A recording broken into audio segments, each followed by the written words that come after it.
بسم الله الرحمن الرحيم.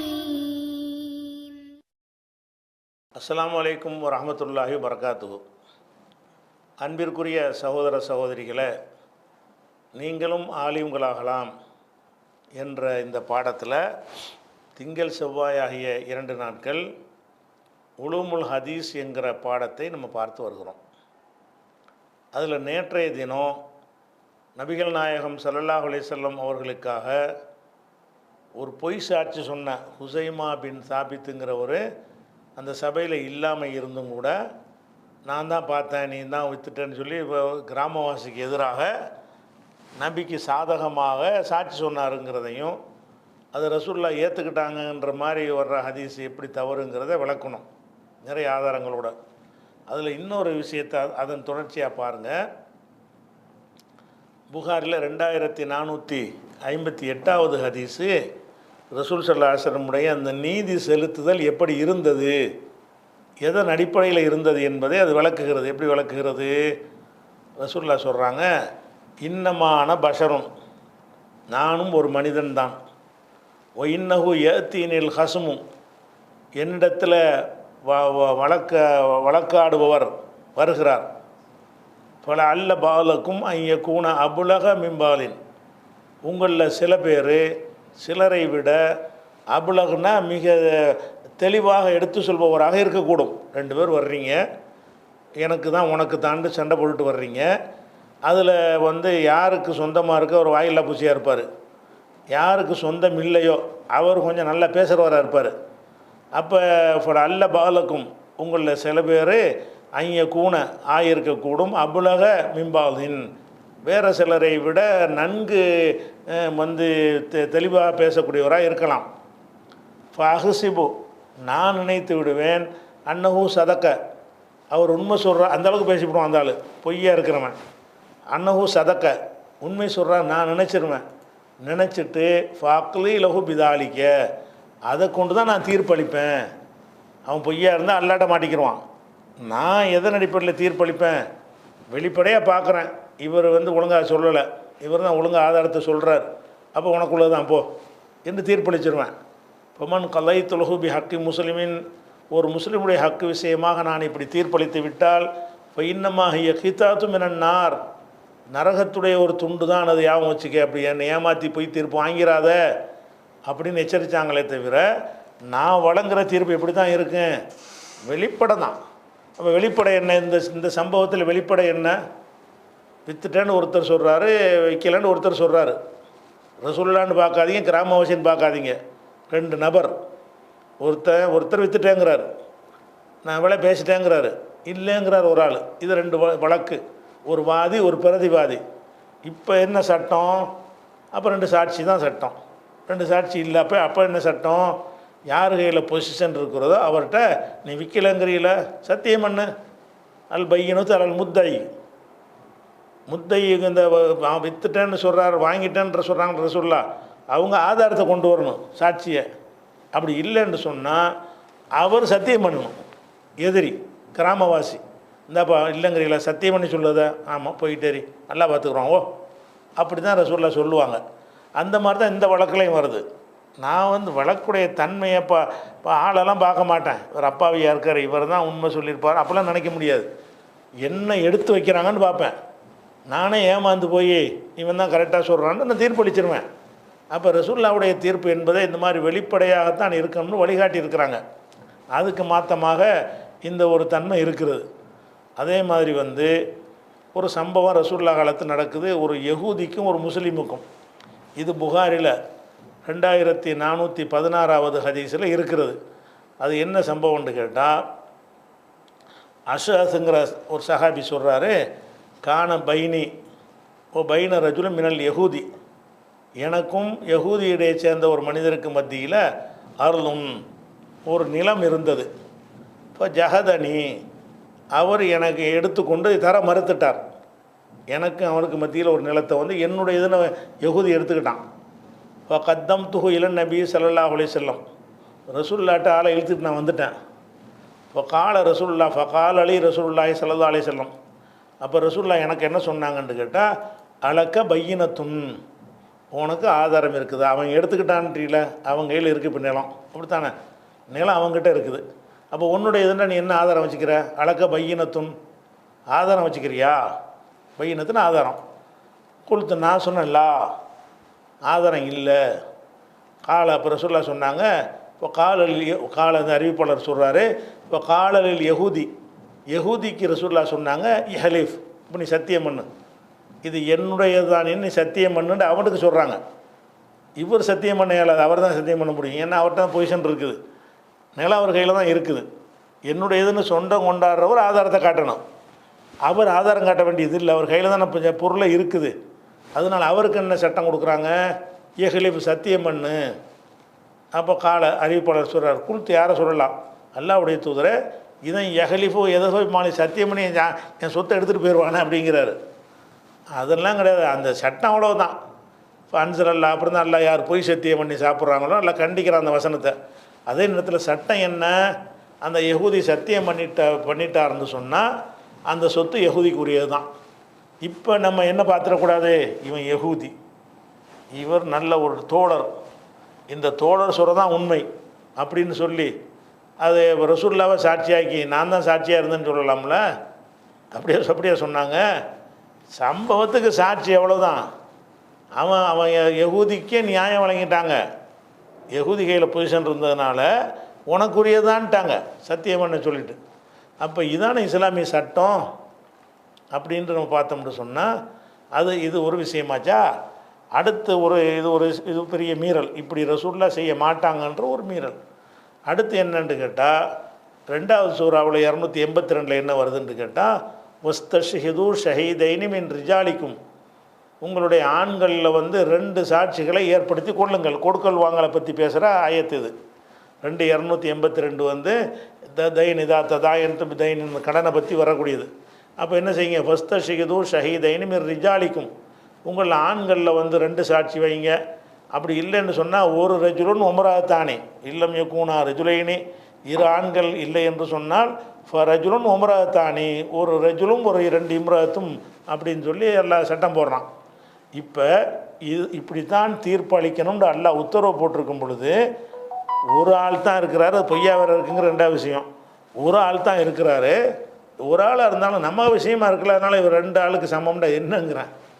இது யார் செய்வா? இதை அல்லாஹ்வுடைய ரசூல்கிட்ட இதை கற்பனை பண்ண இயலுமா? அப்போ இந்த ஒத்த சாட்சியை 2 சாட்சி ஆக்கினாங்களாம். ஹுசைமாவுடைய சாட்சியை உண்மையில் ஒரு நேர்மையான பார்வையில் பார்த்தா என்ன செய்யணும்? இவருடைய சாட்சியத்தை ஏற்றுக்கிறாது, இனிமேல் துணிஞ்சு போய் சொல்கிற ஆளாக இருக்கார், ஆள் பார்த்தலாம் நீ செய்யக்கூடாது, உண்மையைத்தான் நீ சொல்லணும். அப்போ உனக்கு விருப்பமான ஒரு ஆளாக இருந்தால் நீ மாற்றி சொல்லிடுவியா? அப்படி தெரியாது சும்மாவில் இருக்கணும், நீ எதுவும் சொல்ல தேவையில்லாமல் சொல்கிற. சாட்சியாக இல்லாட்டி மார்க்கத்தில் என்ன முடிவு எடுக்கணுமோ அல்லாஹ்வுடைய ரசூல் அதை சொல்லுவாங்க. நீ எதுக்கு ரசூலுல்லாவுக்கு சொந்தம் கொண்டாடுறதற்காக வேண்டி நீ எதுக்கு பொய் சாட்சி சொல்கிறேன்னு கண்டிக்கிற ஒரு வேலையை அவர் செஞ்சுருக்கிறாரு. அந்த சஹாபியுடைய முகப்பத்தை பார்த்தீர்களா? பயானில் பார்த்தீர்களா? என்ன முகப்பத், பார்க்காம இருந்தும் கூட ரசூலுல்லா மேலே எவ்வளோ நம்பிக்கை வைத்திருக்கார் இப்படின்ற பில்டப் கொடுக்குறாங்க. இதை ஒருத்தன் மாற்று மாத்துக்காரன் பார்த்தானே என்ன நினைப்பான்? இவர் நல்லா விளையாண்டுருக்காரா, இவர் கேம் விளையாண்டுருக்கார் முகமது நபின்னு சொல்ல மாட்டான். அவருக்கு ஒரு சட்டம், அடுத்த ஆளுக்கு ஒரு சட்டம். ஒத்த சாட்சி 2 சாட்சியான், பார்க்காத சாட்சியை கூட அவர் சாட்சியை ஏற்றுக்குருவாராம். ஷஹீதன்றால கண்ணால் பார்க்கணும், ஸ்பாட்டில் அவர் இருக்கலை, ஸ்பாட்டில் இல்லாமல் இருந்துட்டு நான் தான் பார்த்தேன்டாருன்னா என்ன பொய் சொல்கிறேன்ட்டு கண்டிப்பாங்களா அல்லது பாராட்டுவாங்களா? அப்படிங்கிறத வச்சு பார்க்கும் பொழுது இந்த ஹதீஸ் தவறான ஹதீஸ் என்று விளங்குதா. அதுக்கடுத்து இன்னொரு விஷயம் இருக்குது. சப்போட்டா ஒன்று போட்டோம்ல ஒரு ஹதீஸு. என்ன சப்போட்டா போட்டோம்?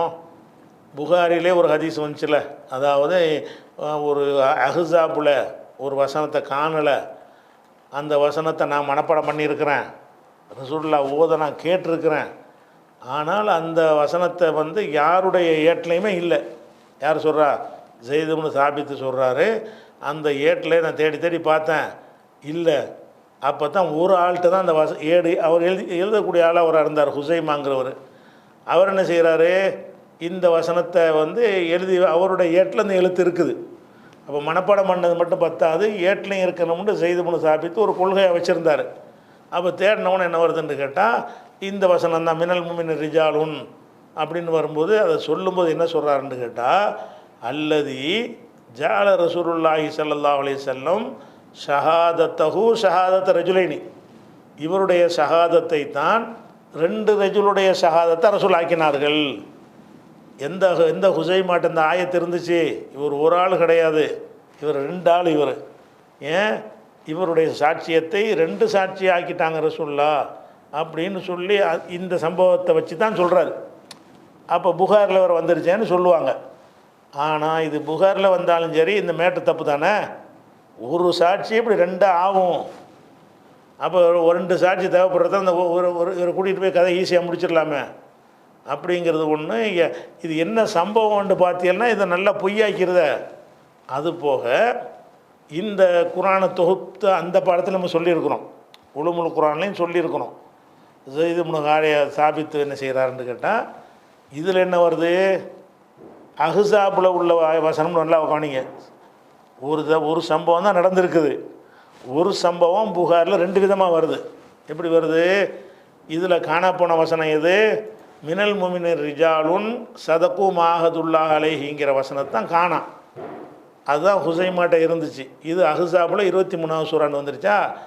அதே விஷயத்தை வந்து நம்ம நேற்று உலுமுல் குரான்லேயே பார்த்தோம்ல, அதில் என்ன வருது? 4986 எல்லா வசனமும் வந்தாச்சு. வந்தவுடனே தௌபாவுடைய கடைசி வசனத்தை காணன்னு வருது. இதில் வருது அஹ்ஸாப்னு வருது. அதில் எப்படி வருதுன்னு கேட்டால் இதுவும் அதே தொகுக்கிற விஷயத்தில் தான் வருது. எப்படி வருது? ஹத்தா அந்த வந்துட்டு சரி ஹத்தா வஜத்து ஆஹிர சூரத்தி தௌபத்தி ஹுசைமத்தில் அன்சாரி. அபு ஹுசைமா, அவர் ஹுசைமான்ட்டும் வரும், அபு ஹுசைமான்னு இவருக்கு ரெண்டு விதமாகவும் பயன்படுத்துகிறாங்க. தௌபா சூராவுடைய கடைசி வசனத்தை ஹுசைமா அன்சாரிடத்தில் தான் நான் பெற்றுக்கொண்டேன். லம் அஜிதுஹா மாஹதின் கைரிஹி, வேறு யார்கிட்டையும் அதை நான் பெற்றுக்கொள்ளலை. அந்த வசனம் எதுவென்றால் லக்கத் ஜாக்கும் ரசூலுன் மின் அன்புசிக்கும் அசீசுன் அலைஹிமா அனித்துங்கிற இந்த வசனம்தான் அப்படின்னு வருது.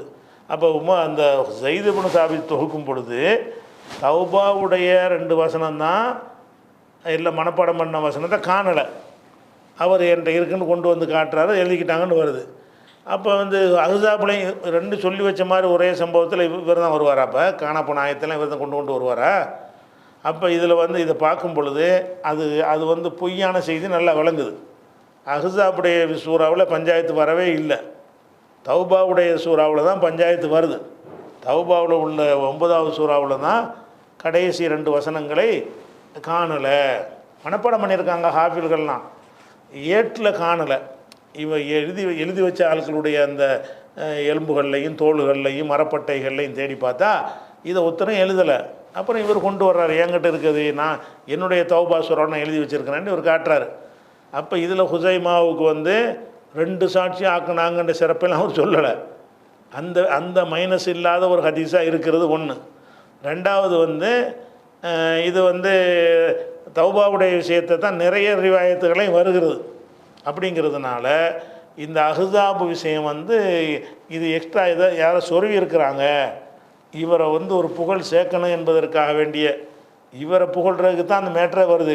இப்படிப்பட்ட ஹுசைமா தெரியுமா, அவருடைய ஒரு சாட்சியத்தை ரெண்டு சாட்சி ஆக்கினார்களே அந்த ஹுசைமாங்கிறது அந்த சம்பவம் இருக்குல்ல, அந்த சம்பவத்துக்கு முட்டு கொடுக்குற மாதிரி ஒரு உருவாக்கப்பட்ட ஹதீஸாக தான் எடுத்துக்கிறணும். ஏன்னா காணாப்போன ஒரு இல்லாமல் இருந்தால் அந்த ஒன்று தான். இது சரின்னா அது சரியில்லைனாவும், அது சரின்னா இது சரியில்லைன்னு ஆகணும். ஏதோ ஒன்று தௌபாவுடைய கடைசி வசனத்தை காணலையா, அஹ்ஸாபுடைய வசனம் காணலையான்னா ரெண்டு சந்தர்ப்பம் இல்லை, ஒரு தடவை ஒன்று தான் நடந்திருக்குது. அப்போ எதுவாக இருக்க சாத்தியம் ஜாஸ்தியாக இருக்குது? இதில் வந்து பொய் கலந்துருக்குது. ஒரு ஆளுடைய சாட்சி ரெண்டு சாட்சி ஆக்குறதுங்கிற பொய் கலந்த ஒரு சம்பவமாக வருது. இதை தள்ளி விட்டுட்டு மெய்யான அறிவிப்பு இருக்குல்ல, அதை ஏற்றுக்கிட்டோம்னு சொன்னால் இது அடிபட்டு போயிடுது. அப்போ இந்த மாதிரி எல்லாம் ஹதீஸுகளில் வந்து நம்ம ஆய்வு செய்யணும். மேலோட்டமாக பார்த்துட்டு இது வந்து ஆனால் இதை நம்ம சொல்லும் பொழுது இது வரைக்கும் யாருமே சொல்லலைன்னுலாம் சொல்லுவாங்க. சொல்லலை தான், யாரும் சொல்லலைன்னா சொல்லக்கூடாது. அப்போ ஒருத்தர் இந்த ஹதீஸை மறுக்கலையாம். ஹதீஸை மறுக்க உசூல் வச்சுருக்காங்கல்லப்பா. அந்த ஹதீஸுக்கு உசூல் என்ன சொன்னாங்க? குரானுக்கு மாற்றமாக இருந்தால் ஹதீஸ் இல்லைன்னு அதை சொல்லிட்டாங்களே எல்லாரும். அவங்க கவனத்துக்கு படாமல் இருக்கும்ல. நாம் தான் இதை சொல்கிறோம்னா நம்ம எப்போ சொன்னோம்? நம்ம ஒரு 10 வருஷத்துக்கு முந்தைய இதை சொன்னோம். அதுக்கு முந்தைய நானும் சொல்லலைன்னு சொல்ல முடியுமா? அப்படி 10 வருஷமாக எனக்கு தான் தெரியாமல் இருந்துச்சு. ஒரு மனிதனுக்கு வந்து ஒரு விஷயத்தை ஒருத்தன் சொல்கிறான்னு சொன்னால் இதுக்கு முந்தி யாராவது சொன்னாங்களா? இதுக்கு முந்தி ஒருத்தரும் சொல்லவில்லை. இந்த ஹதீஸை யாராச்சும் மறுத்திருக்கிறாங்களா? இந்த ஹதீஸ் அப்படி பேசவே கூடாது. அப்படி பேசணும்னா என்னவாயிரம்? முதல் யாராச்சும் சொல்லியிருக்காங்களான்னு சொன்னால் அது வந்து அல்லாஹ் ஒருத்தனை தான் சொல்ல முடியும். யாராச்சும் சொன்னாங்கன்னு உனக்கு எப்படி தெரியும் ஒருத்தரும் சொல்லலன்ட்டு? சொல்லி நமக்கு அறிவிக்கப்படாமல் இருக்கலாம். அப்போ நீ ஒருத்தரும் சொல்லலைன்னு சொல்வதாக என்ன செய்யணும்? ரசூலுல்லாஹ் காலத்திலேருந்து இன்றைக்கி வரைக்கும் உள்ள அத்தனை பேருடைய வரலாறையும் எடு. ஒருத்தர் விடாமல் எடுக்கணும். இவர் சொல்லலை, அபூபக்கர் சொல்லலை, உமர் சொல்லலை, உஸ்மான் சொல்லலை, ஜப்பார் சொல்லலை, காதர் பாட்சா சொல்லலைன்னு அப்படின்னு சொல்லு. அப்படி சொல்ல இயலுமா ஒரு மனுஷனுக்கு? அப்போ எத்தனை பேர் வாழ்ந்தாங்க, எத்தனையோ சொல்லியிருப்பாங்க. அது பாதுகாக்கப்படாமல் இருக்குது. நமக்கு கிடைக்கலன்னு சொல்லணுமே தவிர சொல்லலைன்னு ஏன் சொல்கிறீங்க? நான் சொன்ன மாதிரி சொல்லி இருப்பார்கள். அவங்க எழுதாத ஆட்களாக இருப்பாங்க, நூல் எழுதாத ஆட்களாக இருப்பாங்க. எழுதுகிற நூல் வந்து காணா போயிருக்கும், எதிரிகள் கொளுத்தி விட்டு போயிருப்பாங்க. இப்படி பல விஷயங்கள் இருக்கிறது. நீங்கள் அதை பார்க்கக்கூடாது. என்ன பார்க்கணும்?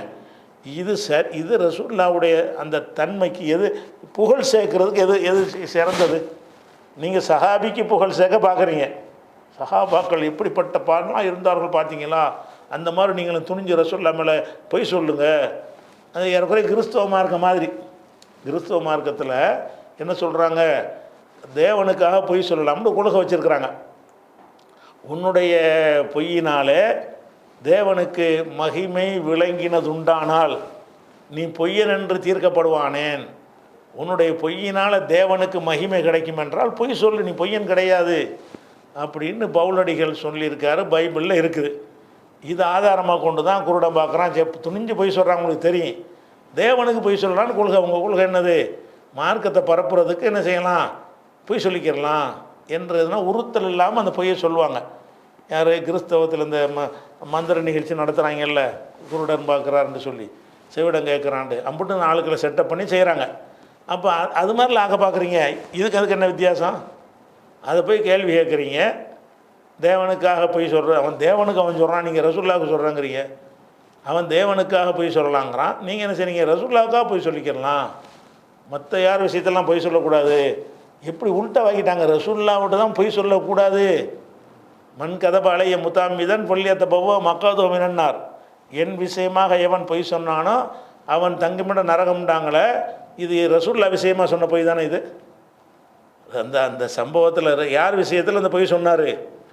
ரசூலுல்லாஹ் தான் சொன்னார். அதுக்கு ரசூலுல்லாஹ் என்ன எச்சரிக்கை பண்ணாங்க? பொதுவாக மண் கதப அலைய முத்தாமிதன் பொல்லியத்த பவோ மக்காதோ மினன்னார். யார் ஒருத்தன் என் மீது பொய் சொல்லுகிறானோ அவன் தங்கும் இடத்தை நரகத்தில் ஏற்படுத்தி கொள்கிறான்.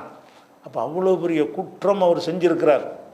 நான் செஞ்சார்னு சொல்ல வரல, இந்த சம்பவம் பொய் அவரும் சொல்ல மாட்டார் தான். இப்போ கடைசியில் முடிவு என்னன்னு கேட்டால், அந்த ஹுசைமாவை குறை சொல்கிறது நோக்கமில்லை.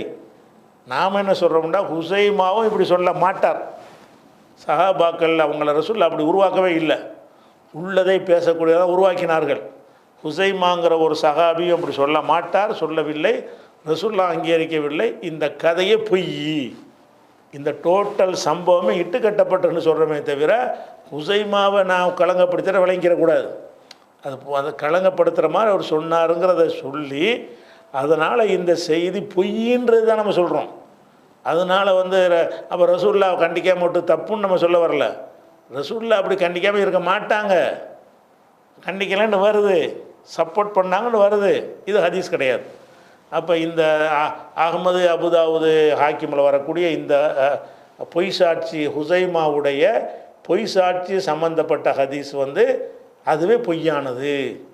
இது இட்டு கட்டப்பட்டது. ரசூலுல்லாஹ்வுடைய அந்த கேரக்டரை டேமேஜ் பண்ணுவதற்காக வேண்டி, இவர் தனக்கு தகுந்த மாதிரி வளர்ச்சிருவார் என்று சொல்வதற்காக வேண்டி ஏதோ முனாஃபிக்குகள் இணைஞ்சிருக்காங்க. இதை அந்த ரசூலுல்லாஹ் காலத்தில் இருந்த முனாஃபிக்குகளோ அல்ல அதுக்கு பிந்தி வந்த காலத்தில் இருந்த இஸ்லாத்தின் எதிரிகளோ நல்ல அறிவிப்பாளர்னு வேஷத்தை போட்டுக்கிட்டு இணைஞ்சிருக்காங்க, இட்டு கட்டி இருக்கிறார்கள். அது யாருன்னு நமக்கு தெரியாட்டாலும் செய்தி தெரியுது, செய்தி தப்புன்னு தெரியுதா இல்லையா?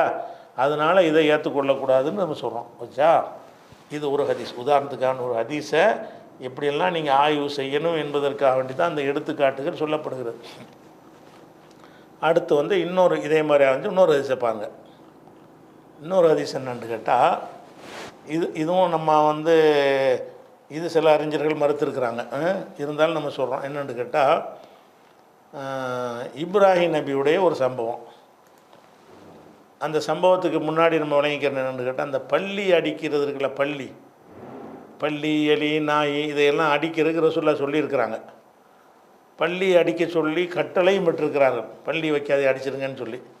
ஏன்னா இவங்க பள்ளியை புனிதமானது, அது பலன் சொல்லக்கூடியதெல்லாம் நினச்சிக்கிட்டு இருக்கிறாங்கல்ல. அந்த மாதிரியான ஒரு மோட்டிகத்துக்காக வேண்டியும் அந்த பள்ளிங்கிறத பொதுவாக வந்து சாப்பாடு படைச்சி இதை போட்டுரும், அதை அடித்து சாவடிச்சு போடுங்க அப்படிங்கிறது வந்து மார்க்கத்தில் உள்ள ஒரு விஷயந்தான். அது பிரச்சனை இல்லை. அப்படியான ஹதீஸ்கள் வருது. பள்ளி அடிக்கணுன்ற ஹதீஸ் வருது. அந்த ஹதீஸில் ஒரு ஹதீஸில் என்ன வருதுன்னு கேட்டால், அந்த பள்ளியை ஏன் அடிக்கணும் அதுக்கு ஒரு காரணம் வருது. என்ன காரணம் வருது? இது புகாரில் 3359வது ஹதீஸ். அதில் என்ன வருதுன்னு கேட்டால், உம்மு ஷரீக்குங்கிறவங்க அறிவிக்கிறாங்க. ரசூலுல்லாஹி ஸல்லல்லாஹு அலைஹி வஸல்லம், ரசூல் ஸல்லல்லாஹு அலைஹி வஸல்லம் அவர்கள் அமர பி கத்ரில் வஸகி, வஸகுனா பள்ளி, நச்சுப்பள்ளி. வஸகுனா கொஞ்சம் பெரிய பள்ளியாக இருக்கும்ல, அந்த பள்ளிக்கு பேர். அமர பி கத்ரில் வஸகி, அந்த நச்சுப்பள்ளியை கொல்லுமாறு ரசூலுல்லாஹ் நினைஞ்சாங்க, கட்டளையிட்டார்கள். இது வரைக்கும் எந்த பஞ்சாயத்து இல்லை. ரசூலுல்லாஹ் கட்டளையிட்டார்கள்னா அவ்வளோதான், காரணம்லாம் கேட்க முடியாது, நம்ம ஏற்றுட்டு போயிட வேண்டியதான். ஆனால் கால ரசூலுல்லாஹ் சொன்னார்கள், கான யன்ஃபுஹு அலா இப்ராஹிம் அலைஹிஸ்ஸலாம், இந்த பள்ளி வந்து இப்ராஹிம் அலைஹிஸ்ஸலாத்துக்கு எதிராக நஃபகண்டா ஊதுறது, துருத்தி ஊதுவோம்ல, வாயில் ஒரு குழாய் மாதிரி வச்சுக்கிட்டு என்ன செய்வாங்க, அடுப்பில் ஊதுவாங்க. ஊத நெருப்பு அதிகமாகும். அப்போ அதுக்கு தான் நஃபகங்கிறது. இந்த துருத்தி ஊதுறாங்கல்ல, இரும்பு தயாரிக்கிற உலையில், அதுக்கு நஃபகன்னு சொல்லுவாங்க. வழங்குதா? அப்போ சூர் ஊதுவாரில், அதுவும் நஃபா நூஃபிஹே ஃபி சூரி நஃபகத்தம் வாஹிதா, சூர் ஒரே ஊதுறதுன்னா வாயில் வச்சு பூண்டு காற்றை வேகமாக வெளியேற்றுறது. அப்படி வெளியேற்றினா நெருப்பு அதிகமாக பற்றிக்கிட்டு எரியும். அதை செஞ்சுட்டான் பள்ளி. கால ரசூலுல்லாஹ் சொன்னார்கள், கான யன்ஃபுஹு, இந்த பள்ளி ஊதி விட்டது அலா இப்ராஹிம், இப்ராஹிமுக்கு எதிராக. அப்படின்னா என்ன, எதை சொல்லுது? இப்ராஹிம் நபி அவர்கள் சத்திய பிரச்சாரத்தை சொல்கிறாங்க, ஏற்றுக்கல, போல்டாக சொல்கிறாங்க, சிலையெல்லாம் போட்டு உடைக்கிறாங்க. அந்த மாதிரிலாம் கடுமையாக போனோன்னு இது யார் செஞ்சான்னு கோவப்பட்டவங்க என்ன செய்கிறாங்க, ஒரு நெருப்பு குண்டத்தை வளர்த்து அதில் கொண்டு இப்ராஹிம் நபியை தள்ளி என்ன செய்கிறாங்க, அவரை வந்து எரித்து சாம்பலாக்குன்னு நினைக்கிறாங்க. ஆனால் போட்ட உடனே அல்லாஹ்வுடைய அற்புதம் என்ன, குல்னா யானாரு கூனி பர்தம்பா சலாமன் அலா இப்ராஹிம், நெருப்புக்கு அல்லாஹ்வுடைய ஆர்டர் வந்துருச்சு, நீ இப்ராஹிமுக்கு குளிர் தரும் சோலையானி மாறிக்க. அவங்க தான் நெருப்பில் இருக்க நினைக்கிறாங்க, ஒரு நெருப்பில் இருக்கலை, அது வேறு விஷயம். இப்போ இதை போட்ட உடனே பள்ளி வந்துச்சான், வந்து என்ன செஞ்சான், நெருப்பு பத்தலைன்னு ஊதி விட்டுச்சான். இப்ராஹிம் நபி இவர் நல்லா வேவட்டும் அப்படின்னு சொல்லி என்ன செஞ்சு, இப்ராஹிம் நபிக்கு எதிராக அந்த பள்ளி செயல்பட்டுச்சு. அதனால் பள்ளியை கொல்ல சொன்னாங்க. இதுதான் டாபிக். இதுதான் மறுக்கிறோம். பள்ளியை கொல்ல சொல்லி வேறு ஹதீஸுகள்லாம் இருக்குது, காரணம் சொல்லாமல். அதெல்லாம் ஓகே, அதன் அடிப்படையில் அந்த செயல்படுத்தலாம். பள்ளியை கொல்லலாமா கொல்லக்கூடாதாங்கிற சர்ச்சை இல்லை, நல்லா விளங்கிக்கிறேன்னு. கொல்லணும், பள்ளியை கொல்லணுங்கிறது இருக்குது, ஹதீஸுகளில் இருக்குது. ஆனால் இந்த ஹதீஸை ஏற்றுக்கிற முடியாது. இந்த ஹதீஸெல்லாம் இந்த பாதி வரைக்கும் இருந்தால் ஏற்றுக்குருவோம். அமர பி கத்தலில் வசகை வரைக்கும் இருந்தால் ஏற்றுக்குருவோம். அது இப்ராஹிம் நபிக்கு எதிராக ஊதுனுச்சின்னு சொல்லும் பொழுது இதில் பல விஷயங்கள் அதில் வந்துடுது. என்ன வந்துடுது? இஸ்லாத்தின் பல அடிப்படைகளை பற்றி பேச வேண்டி வருது. என்னென்ன அடிப்படையெல்லாம் அதில் வருது? ஒரு அடிப்படை என்னன்னு கேட்டால், அல்லாஹ்வுடைய படைப்புகளில் எல்லா படைப்புகளும், மனிதனை தவிர எல்லா படைப்புகளும் அல்லாஹ்வுக்கு எதிராக எதுவுமே செய்யாது. அல்லாஹ்வுக்கு எதிராக எதுவுமே செய்யாது. வேணா அல்லாஹ்வுக்கு சார்பாக வேண்டாம் சில பிராணிகள் வந்து இந்த ஹுது மாதிரி பறவைகள் சுலைமான் நபிக்கு ஹெல்ப் பண்ணிச்சுல, அந்த ஹெல்ப் வேண்டாம் பண்ணும். ஆனால் அந்த ஒரு நபியை அழிக்கணும், நபியை ஒழிக்கணும், இவங்க நல்ல ஆளுக்கு இவர் கெட்ட ஆளுக்குன்னு முடிவு பண்ணி நபிக்கு எதிராகவெல்லாம் வந்து உயிரினங்கள் வருமா? முதல் அடிப்படை வராது. மனிதர்களில் தான் நல்லவனும் கெட்டவனுமா இருப்பான். வழங்குதா? அல்லாஹ்வுக்கு கட்டுப்பட்டு இருப்பான், கட்டுப்படாதவனும் இருப்பான். வந்து ஆடு மாட்டில் கெட்டது இருக்குதா? ஆடு மாட்டில் வந்து ஒரு நபியை அடிக்கும்போது ஆடு சேர்ந்து வந்து முட்டுமா? அந்த மாதிரி செய்யுமா? இவருக்கு வேணும் தான் நம்மளும் சேர்ந்து முட்டுவோண்டு அப்படின்லாம் செய்யுமாக இருந்தால் அந்த பள்ளிக்கு என்னெல்லாம் தெரிஞ்சிருக்குது, இப்ராஹிம் நபியை பற்றி தெரிஞ்சிருக்குது, அவர் சொல்கிற கொள்கையை தெரிஞ்சிருக்குது, அந்த எதிரிகளை தெரிஞ்சிருக்கிறது, அவங்க கொள்கை தான் சரின்னு அது தெரிஞ்சிருக்குது, ஷிர்க்கு தான் சரின்னு விளங்கியிருக்கிறது, தௌஹீது தப்புன்னு விளங்கியிருக்கிறது. இந்த ஆள் தௌஹீதை சொன்னதுனால நம்மளும் நம்ம பங்கு நம்மளால் என்னது செய்வோம், இப்படியெல்லாம் இருக்குன்னு அர்த்தம் வருமா வராதா? இப்படி பள்ளி செய்யுமா? அப்போ 2 பேருக்கு தான் சொர்க்க நரகத்துன்னு அல்லாஹ் சொல்கிறான். சக்கலைனி எருக்கையமா ஹலக்துல் ஜின்ன ஒல் இன்ச இல்லால் யாபுதும், மனித ஜின்களை என்னை வணங்குறதுக்கு தான் நான் படைச்சிருக்கிறேன் அப்படின்னு சொல்லி அல்லாஹ் சொல்லி காட்டான். இப்போ இதை பற்றி குர்ஆனில் சில வசனங்கள் ஒரு பல கோணங்கள் இருக்குது. இந்த சம்பவத்தில் இந்த ஒரு துண்டில் ஏராளமான வசனங்கள் தூக்கி எறியக்கூடிய நிலைமை வருகிறது. ஒரு கருத்து, முதல் கருத்து என்னன்னு கேட்டால், பள்ளி அந்த மாதிரி செய்யுமா, அல்லாவுக்கு எதிராக நிற்குமான்னு தான் கேள்வி. அல்லாஹ் சொல்லி காட்டுறான் 3வது சூறாவில் 83 சொல்கிறான், வலகு அசலம, அவனுக்கே கட்டுப்பட்டு விட்டன, மன்ஃபி சமாவாத்தி உள்ளர்லி, வானங்களில் உள்ளதும் பூமியில் உள்ளவர்களும் கட்டுப்பட்டு விட்டார்கள், தவ்வாவும் கருகன், விரும்பினாலும் விரும்பாவிட்டாலும். தவன்னா விரும்பி கட்டுப்படுறது, கருகனா வெறுப்பில் கட்டுப்படுறது. அப்போ விரும்பினாலும் விரும்பாவிட்டாலும் வானம் பூமியில் உள்ள எல்லாருமே அவனுக்கு தான் கட்டுப்படுகின்றன. அப்போ இந்த பள்ளி கூட அதுக்கு விரும்பாட்டால் கூட அல்லாஹ்வுக்கு தான் கட்டுப்படுமே தவிர அது யாரு கட்டுப்படாது? அந்த இப்ராஹிம் நபியுடைய எதிரிக்கு கட்டுப்படாது. அப்போ எல்லாமே கட்டுப்படும்னு சொல்லி 3:83 அல்லாஹ் சொல்லி காட்டுகிறான். அதே மாதிரி 13:15 அல்லாஹ் சொல்லி காட்டுகிறான், ஒலில்லாஹி யஸ்ஜுது மம்பி சமாவாத்தி உள்ளர்லி, வானங்களிலும் பூமியிலும் உள்ளவை அல்லாஹ்வுக்கு பணிகின்றன. சஜிதா செய்து பள்ளியெல்லாம் இவர் தௌஹீத் அழிக்கிறதுக்கு போனிச்சுன்னு கதை விடுறீங்க. அப்போ ஒலில்லாஹி யஸ்ஜுது மம்பி சமாவாத்தி உள்ளர்லி தவோ கரகா, விரும்பினாலும் விரும்பாட்டாலும் சரி வானத்தில் உள்ளவைகளும் பூமியில் உள்ளதில் பள்ளி வந்துடும்ல, பூமியில் உள்ளதும் அல்லாஹ்வுக்கு சஜிதா செய்கின்றன. அப்போ அல்லாஹ்வுக்கு சஜிதா தான் செய்யும். ஆடாக இருந்தாலும் மாடாக இருந்தாலும் பன்னியாக இருந்தாலும் சரி நாயாக இருந்தாலும் சரி அல்லாஹ்வுக்கு எதிராகலாம் வராது. உங்களுக்கு எதிராக கடிக்கும் போகணும் அது செய்யும். இது ஏதோ இப்ராஹிம் நபிக்கு அந்த பள்ளிக்கு அந்த சொந்த பகையில் செஞ்ச மாதிரி இல்லை. இப்ராஹிம் நபியை நெருப்பில் போட்டது எதுக்கு? அவர் தௌஹீதை சொல்கிறாருங்கிறதுக்காக போட்டாங்க. அதுக்கு போய் நான் ஊதி விட்றேன்னு சொன்னால் என்னது?